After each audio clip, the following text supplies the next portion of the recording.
அஸ்ஸலாமு அலைக்கும் அன்பார்ந்த அனைத்து உறவுகளுக்கும் இனிய காலை வணக்கம். உங்கள் மீது சாந்தியும் சமாதானமும் உண்டாகட்டும். இன்றைய காலை பொழுது உங்கள் அனைவருக்கும் இனிய பொழுதாக அமைய எல்லாம் வல்ல இறைவனை பிரார்த்தித்தவனாக இன்றைக்கும் கோயத்துடைய பல முக்கியமான செய்திகளை பற்றி தான் பார்க்க போகிறோம். வீடியோவை கடைசி வரைக்கும் பாருங்க. தெரியாத நண்பர்களுக்கும் மறக்காம ஷேர் பண்ணுங்க. வீடியோ பிடிச்சிருந்தா ஒரு லைக் பண்ணுங்க, சப்ஸ்கிரைப் பண்ணுங்க, தொடர்ந்தும் சப்போர்ட் பண்ணுங்க.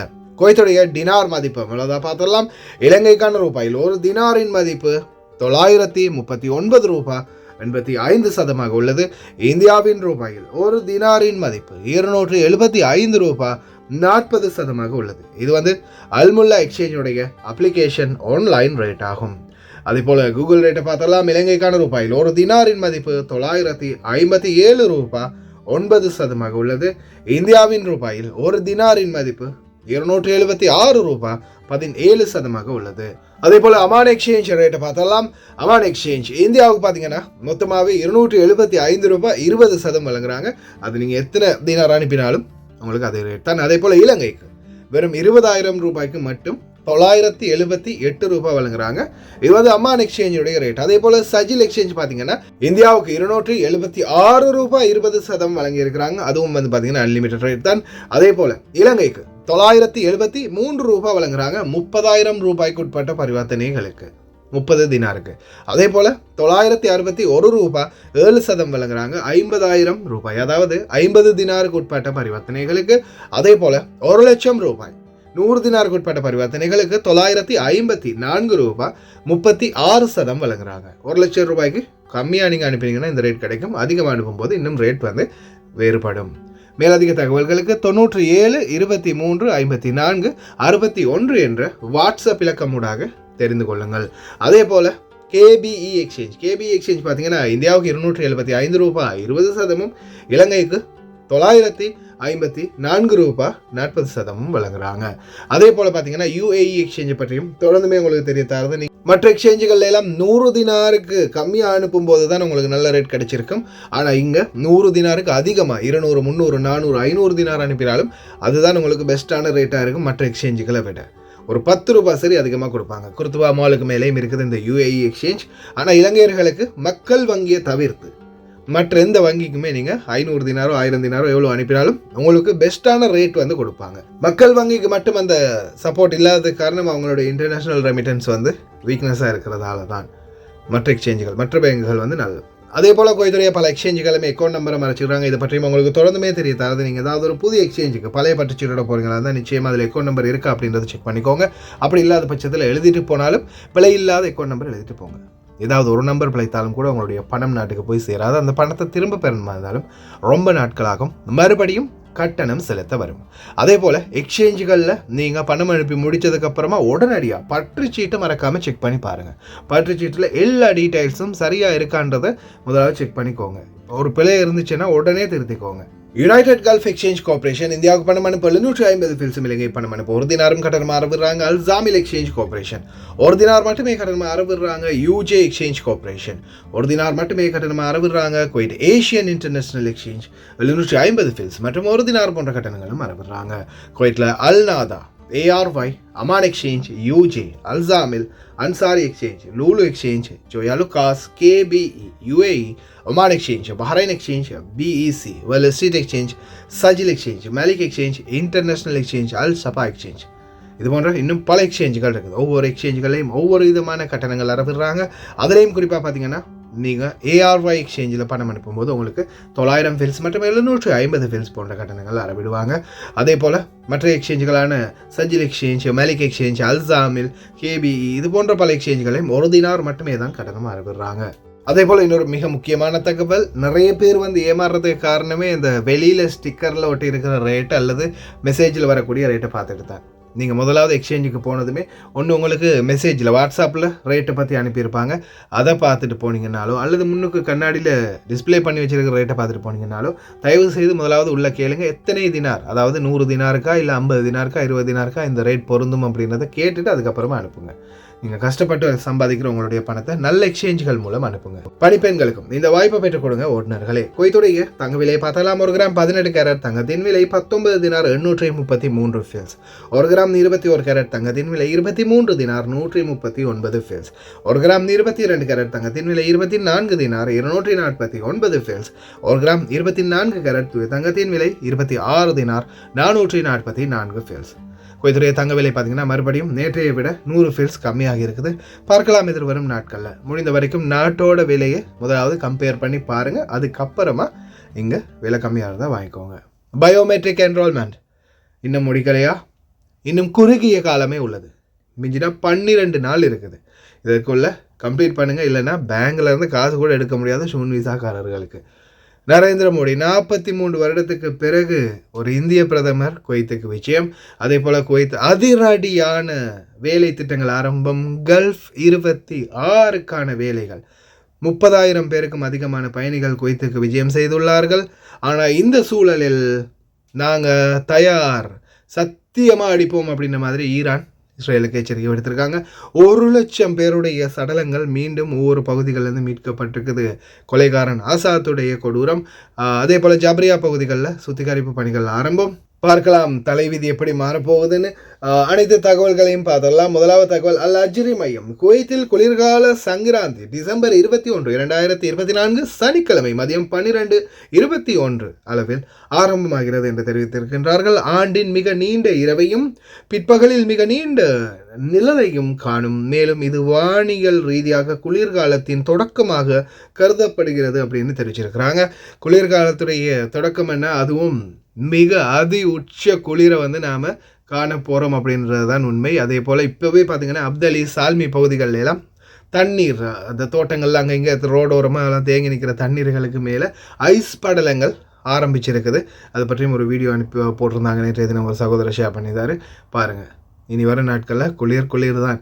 43 வருடங்களுக்கு பிறகு ஒரு இந்திய பிரதமர் குவைத்துக்கு வருவது முதல் முறையாகும் அப்படின்னு தெரிவிச்சிருக்காங்க. இதோ நரேந்திர மோடி அவர்கள் எதிர்வரும் சனிக்கிழமை குவைத்திற்கு விஜயம் செய்கிறார். வெல்கம் மோடிஜி. அதே போல் இதோ ஒரு கொடூரனின் கதையை பற்றி தான் பார்க்க போகிறோம். நான் இதுக்கு முன்னாடி ஒரு வீடியோ போட்டேன். எத்தனை பேர் பார்த்தீங்கன்னு தெரியலை. என்னுடைய சர்ஃபான் ஆல்வேஸ் வித் யூ சேனலில் சிரியாவில் உள்ள வெகுஜன புதைகுழியில் புதிய ஒரு புதைகுழி கண்டுபிடிக்கப்பட்டுள்ளது. இந்த புதைகுழியின் சராசரி மக்களின் மதிப்பு 1,00,000 இருக்கலாம் அப்படின்னு கருதப்படுது. மனித உரிமைகள் அதிகார ராய்ட்டர்ஸ் 5 இதுவும் ஒன்று என்று தெரிஞ்சிருக்கிறாங்க. புதுசாக கண்டுபிடிச்சிருக்காங்க. கொலைகாரன் ஆசாத் கொடூரனையும் விட மக கொடூரனாக இருக்கிறானே. 1,00,000 அங்கிட்டால் 75,000. இன்னும் எத்தனை வரப்போகுதுன்னு தெரியல இது மாதிரி புதைகுழிகள். அடுத்ததா ஆக்கிரமிப்புக்கு எதிரான புரட்சிகர வேலை திட்டம். உண்மையான வாக்குறுதி. 3 நடவடிக்கை சரியான நேரத்தில் மற்றும் சரியான இடத்தில் கண்டிப்பாக மேற்கொள்ளப்படும். ஈரானிய இராணுவ ஜெனரல் எச்சரிக்கை. இவங்க என்னதான் பண்ணட்டும் போங்க. ஆனால் இப்போ இருக்கிற பெரியோரு கவலை என்னென்னா, அந்த ஈரானுடைய அந்த தெற்கு பகுதிகளில் இருந்து இவங்க இந்த இஸ்ரேல் நோக்கி தாக்க போகிறது நம்ம தலைக்கு மேலால் தான் போக போகுது.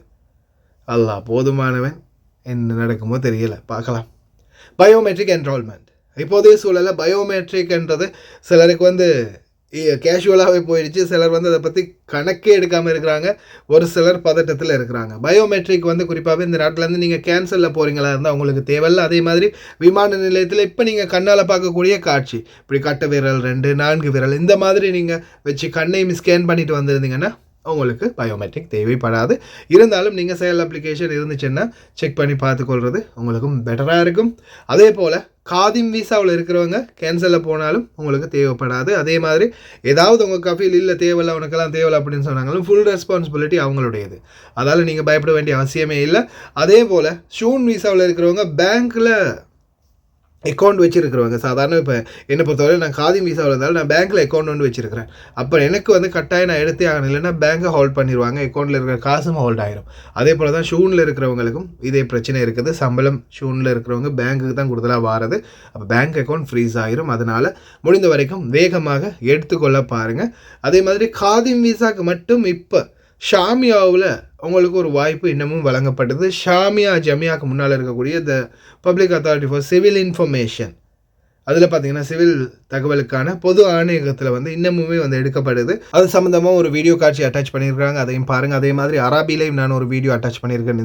இதே வீடியோவை உங்களுடைய பாபா மாமா காட்டன் வந்து அதையும் காட்டி பார்க்கலாம்.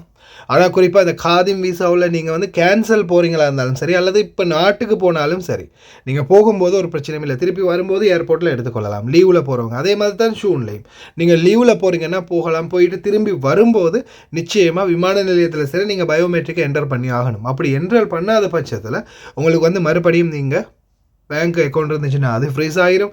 அக்காமா திருப்பியும் புதுப்பிக்க ரினுவல் பண்ண முடியாது. இந்த மாதிரி நிறைய பிரச்சனைகள் வரும். ஆனாலும் நீங்கள் பதட்டப்பட வேண்டியது ஒன்று இல்லை. நீங்கள் நாட்டில் இருக்கிறீங்க, திருப்பி வார மாதம் இல்லை அடுத்த மாதம் தான் வாரீங்க அப்படின்னா கூட நீங்கள் கேஷுவலாக வந்து இங்கே அக்காமா அடிக்கிறதுக்கு முன்னாடி போய் பயோமெட்ரிக்கை கம்ப்ளீட் பண்ணிட்டு வந்துட்டு அக்காமா அடிச்சுக்கொள்ளலாம். பெரிய அளவு பிரச்சனை ஒன்றும் இல்லை. இப்போ எதுவுமே செய்ய முடியாதுன்னு அப்போ என்ன நம்மளை இந்த நாட்டை விட்டு விரட்டிடுவாங்களா, இல்லை ஜெயிலில் போட்டுருவாங்களா, என்ன தான் ஆகும் அப்படின்ற மாதிரி நிறைய பேர் கன்ஃபியூஷன் இருக்கும். அப்படி எதுவும் இல்லை.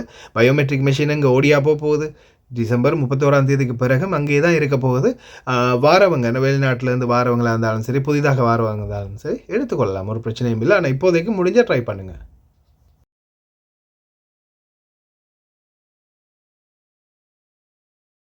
அதாவது பயோமெட்ரிக் எடுக்கிறதுக்கான அப்பாயின்மெண்ட் இல்லாமையே நீங்க பயோமெட்ரிக் எடுக்கலாம். அதுக்கு எங்கன்னு பாத்தீங்கன்னாக்கா ஷாமியா ஜெமியா, நான் இருக்கிறது பின்னாடி வந்து ஷாமியா ஜெமியா. இந்த ஷாமியா ஜெமியாவுக்கு எதிரில் இருக்கிற இந்த பில்டிங்ல நீங்க வந்தீங்கன்னாக்கா இது வந்து public authority of civil information. இங்க வந்தீங்கன்னாக்கா நீங்க வந்து அப்பாயின்மெண்ட் இல்லாமையே பயோமெட்ரிக் போடலாம். அதுவும் குறிப்பா காதி விசாக்கு மட்டும்தான் இது. காதி விசால இருக்கிறவங்க நீங்க உங்களுடைய கஃபிலோடைய ஒரிஜினல் சிவில் ஐடியை நீங்க கேட்டு வாங்கிட்டு வந்தீங்கன்னா காலையில 7 மணிக்கு வந்துட்டீங்கன்னா டோக்கன் கொடுப்பாங்க. இப்போ வந்து காலையில 8 மணில இருந்து சாயங்காலம் உங்களுக்கு 6 மணி வரைக்கும் தொடர்ச்சியா பண்றாங்க. அப்பாயின்மெண்ட் இல்லாம தயவுசெய்து நீங்களாம் வந்து உடனே போட்டுருங்க. ஏன்னா இன்னும் 2 வாரம் தான் இருக்குது, நேரம் குறைவா இருக்கிறதுனால உங்களுடைய ஃப்ரெண்ட்ஸ் எல்லாருக்குமே இதை வந்து ஷேர் பண்ணுங்க. காதி விசால உள்ளவங்க உடனடியா வந்து அப்பாயின்மெண்ட் இல்லாம கூட பண்ணிடுங்க. அப்பாயின்மெண்ட் எடுத்தவங்க அப்பாயின்மெண்ட் எடுத்து பண்ணிடுங்க. காதி சூழ் விசா உள்ளவங்களுக்கு நான் இன்னொரு காணொலி போடுறேன், அதை தொடர்ந்து ஃபாலோ பண்ணுங்க. இதுவே நல்ல தகவல்களுக்கு நம்மளுடைய KFG குவைத் சேனலை ஃபாலோ பண்ணுங்க, சப்ஸ்கிரைப் பண்ணுங்க, உங்க ஃப்ரெண்ட்ஸுக்கு ஷேர் பண்ணுங்க. நன்றி.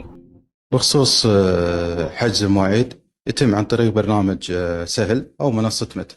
أماكن إجراء البصمة مديريات أمن الجهرة، مديريات أمن الفروانية، ومديريات أمن حولي والعاصمة في غرب مشرف، ومديريات أمن مبارك كبير، ومديريات أمن الأحمدي. وإضافة لذلك تبصيم شركات أم الهيمان وتبصيم شركات الجهرة. وآخر يوم تاريخ 31/12/2024. إجمالي عدد المبصمين 3,032,971. إجمالي العدد المتبقي 754,852.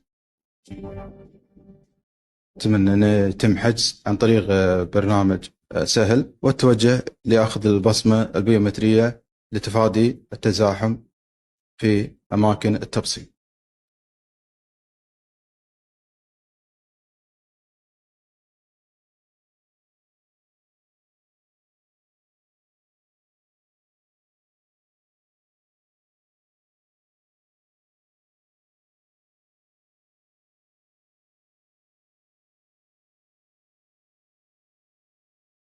மிகப்பெரிய ஒரு பிரம்மாண்டம் அப்படின்னு சொல்லலாம். விமான நிலையத்தில் இப்போதைக்கு வரைக்கும் 30,000 பயணிகள் வந்து வரவேற்கப்பட்டிருக்கிறாங்க. குவைத்துடைய சுங்கம் ரெடியாகிட்டு இருக்கிறாங்க. அதே மாதிரி குவைத்தில் கல்ஃப் ஹலீஜ் 26 இந்த மேட்ச் வந்து ஆரம்பமாக போகுது. குவைத்துடைய இந்த மேட்சை பார்க்குறதுக்காக பல நாடுகளில் இருந்தும், அரபு நாடுகளில் இருந்தும், அதே மாதிரி வேறு வேறு வெளிநாடுகளில் இருந்தும் பலதரப்பட்ட பார்வையாளர்களை ஈர்க்க போகுது அப்படின்னு சொல்லலாம். பிரம்மாண்டமான வேலை திட்டம் கம்ப்ளீட்லி பிஸியாக போகுது. கல்ஃப் 26 குவைத் வீடியோக்கள் வருது, ப்ளீஸ் பாருங்க. على غدا وساق الاستعدادات في منفذ الويصيب الحدودي الكويتي لاستقبال جماهير المنتخبات الخليجية، وهذا أول باص. أعتقد أنهم جماهير المنتخب السعودي.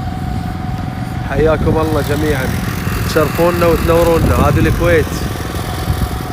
هذه الأرض عبارة عن ساحة ترابية، وكل يوم أمر أقول إيش قاعد يسوون. يعني يمكن الوقت اللي كنت تمرين فيه تشوفين أرض كانت ترابية، كانوا يقولون لنا ما راح تخلص. هل نستطيع أن ننجز خلال فترة وجيزة جدا؟ تذكروا التاريخ 12/12 كنا جاهزين بالكامل. شوف الناس شلون قاعد تشتغل، كل هذا عشان شنو؟ إن كأس الخليج يكون على أكمل وجه. كل منشأة رياضية يخصصون 10% مصافط، ولكن باستاد جابر مختلف الموضوع. تقريبا يعني 30% يعني. الساحة لله الحمد تشيل أكثر من 13,000 سيارة، 20 مدخل ومخرج لسهولة دخول وخروج المركبات. في بالواجهة أيضا كنتوا قاعد تشتغلون على شغلة، راح يكون هناك مواقف للباصات ضمن كذا في أعمال الطريق الصوب السادس كأحد المنافذ والمخارج اللي قامت فيها وزارة الأشغال العامة. الشوارع المؤدية أيضا إلى الاستاد تم تجهيزها بشكل كامل للتأكد من تنظيف شبكة الصرف الصحي وشبكة الأمطار. مهندس قلت لي كم متر؟ 690 متر. وبنهايتها في شيء راح تكون إن شاء الله في سارية علم نفس مروج. احنا اليوم في استاد جابر المبارك مواقف تسع لغاية 4000 سيارة تقريبا للمشجعين، مقسمة إلى 3 مواقف رئيسية. أنشأت كذلك في الشارع الرئيسي اللي هو شارع جمال عبد الناصر التفافات لتسهيل حركة المرور. كذلك أنشأنا مضمار للمشي ممكن يستخدمونه الهيئة الشباب والرياضة. المكان كله ترتب قبل ابتداء الدورة بأسبوعين. لا تنسون التاريخ 12/12 24 درزن 24. يعطيك العافية. يا حياكم.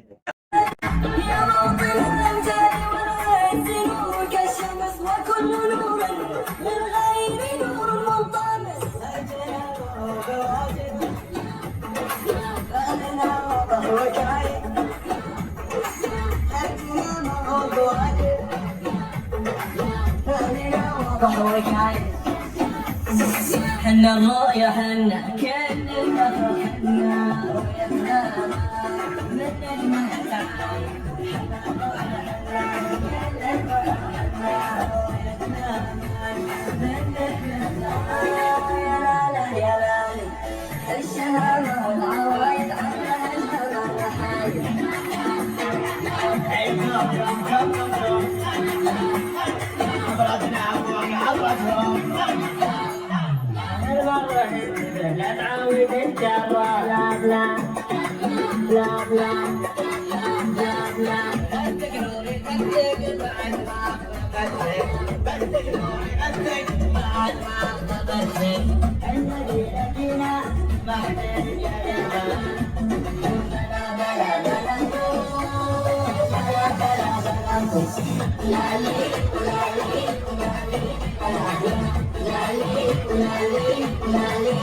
حنا كلنا حنا வேற லெவலில் வெறித்தனம் பண்ண போகிறாங்க அப்படின்றதுல கன்ஃபார்மாக இருக்குது. ஆனால் என்ன பிரச்சனைனா குவைத்தில் அந்த ரோடுகள் இருக்கக்கூடிய நிலைமை அப்படின்னா சின்ன சின்ன ரோடுகள் தானே. எல்லா இடங்கள்லையும் பார்த்தீங்கன்னா ஸ்பேஸ் வந்து ரொம்ப கம்மி. அதிவேக சாலையாக இருக்கட்டும் பாருங்கள், இப்போ துபாய்களை மாதிரி இல்லாமல் இங்கே வந்து மிஞ்சினா ஒரு 4 ட்ராக் தான் இருக்குது அதிகமானது. ஆனால் இப்போ சாதாரணமாக பார்க்கினுக்கு மட்டும் 13,000 வண்டிகளை நிறுத்தக்கூடிய அளவுக்கு பார்க்கின் ஒதுக்கி வச்சுருக்கிறோம் அப்படின்னு சொல்லியிருக்கிறாங்க. ஆனால் இந்த சூழலில் 13,000 வண்டியும் ஒரே டேர்னில் ஒரே லொக்கேஷன், அதாவது ஒரே டைரக்ஷனை நோக்கி போனிச்சேன்னா என்ன ஆகும் நிலைமைன்றதை யோசிச்சு பாருங்கள். ஏன்னா டிராஃபிக் வந்து அந்த மாதிரி இருக்கும், வேறு லெவலில் இருக்கும் அப்படின்னு சொல்லலாம். அதற்கான வேலை திட்டங்கள் எதிர்வரும் நாட்களில் இன்னும் வேகமாக துரிதப்படுத்திட்டு இருக்கிறாங்க. எதுக்கும் வாகன ஓட்டுநர்களே தயவு செய்து ரொம்ப கவனமாயிருங்க. இனி வரும் நாட்களில் கெடுபிடியும் ரொம்ப அதிகமாக இருக்கும், சோதனைகளும் ரொம்ப அதிகமாக இருக்கும். உங்களுக்கே தெரியுமேனா இப்போதைக்கு வரைக்கும் 30,000 பேரை வரவேற்கப்பட்டிருக்குது. இன்னும் எத்தனை ஆயிரம் பேர் உள்ள என்றாக போகிறாங்கன்னு தெரியல. எத்தனை நாட்டவர்கள் வருவாங்க, எந்தெந்த மாதிரி சேட்டைகள் பண்ணுவாங்கன்னு தெரியாது. உங்களுக்கே தெரியும், சிலர் வந்து போலீஸ் மாதிரி வாரது, சிஐடி மாதிரி வாரது, நிறைய பிரச்சனைகளை நம்ம பார்த்துருக்குறோம், முகம் கொடுத்துருக்குறோம். அதனால் ரொம்ப கவனமாக இருங்க. ஓகே ஃப்ரெண்ட்ஸ், கடைசி வரைக்கும் பார்த்து எல்லாருக்குமே ரொம்ப நன்றி. தெரியாத நண்பர்களுக்கும் மறக்காமல் ஷேர் பண்ணுங்கள். வீடியோ பிடிச்சிருந்தா ஒரு லைக் பண்ணுங்கள், சப்ஸ்கிரைப் பண்ணுங்கள். இன்னொரு வீடியோவில் சந்திக்கலாம்.